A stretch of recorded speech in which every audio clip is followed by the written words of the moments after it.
اور اس ویڈیو میں انشاءاللہ ہم باب الثعبان کی زیارت اور اس کے بارے میں معلومات حاصل کریں گے۔ یہ مسجد کوفہ ہے، میں اس کے سین میں موجود ہوں۔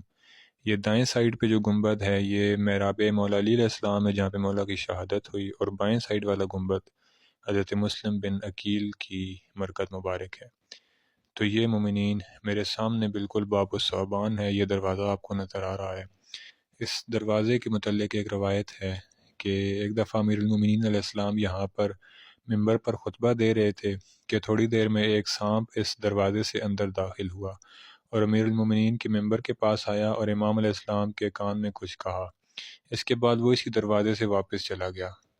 پھر امیر المومنین علیہ السلام نے اپنا خطبہ جاری رکھا، اور جب خطبہ ختم ہوا اور امام علیہ السلام ممبر سے نیچے آئے تو لوگوں نے سوال کیا کہ یا امیر المومنین، یہ سانپ کیسا تھا اور اس نے آپ سے کیا کہا؟ تو امیر المومنین علیہ السلام نے ارشاد فرمایا کہ یہ جنات کا قاضی تھا اور اسے کوئی مشکل درپیش تھی، اس نے مجھ سے سوال کیا اور میں نے اسے جواب دیا۔ تو یہ مومنین باب الثعبان کی زیارت ہے، جو کہ مسجد کوفہ کے دروازوں میں سے ایک ہے۔ مسجد کوفہ کے بارے میں بتاتا چلوں کہ مولا امیر المومنین علیہ السلام فرماتے ہیں کہ اس مسجد کوفہ میں نافلہ نماز رسول اللہ صلی اللہ علیہ وآلہ وسلم کے ساتھ عمرہ، اور واجب نماز رسول اللہ صلی اللہ علیہ وآلہ وسلم کے ہمراہ حج کے برابر ہے۔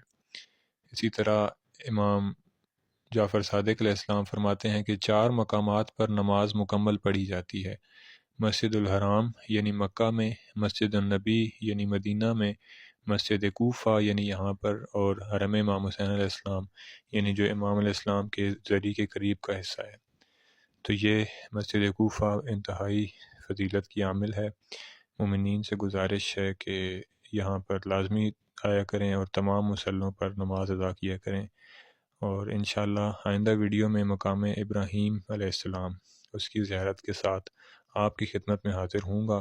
مومنین سے گزارش ہے کہ کوفہ کی اس تمام سیریز کو دیکھنے کے لیے ہماری پلے لسٹ میں جائیں اور تمام سیریز کو ملاحظہ کریں۔ انشاءاللہ آئندہ ویڈیو کے ساتھ آپ کی خدمت میں دوبارہ حاضر ہوں گا۔ والسلام علیکم ورحمۃ اللہ وبرکاتہ۔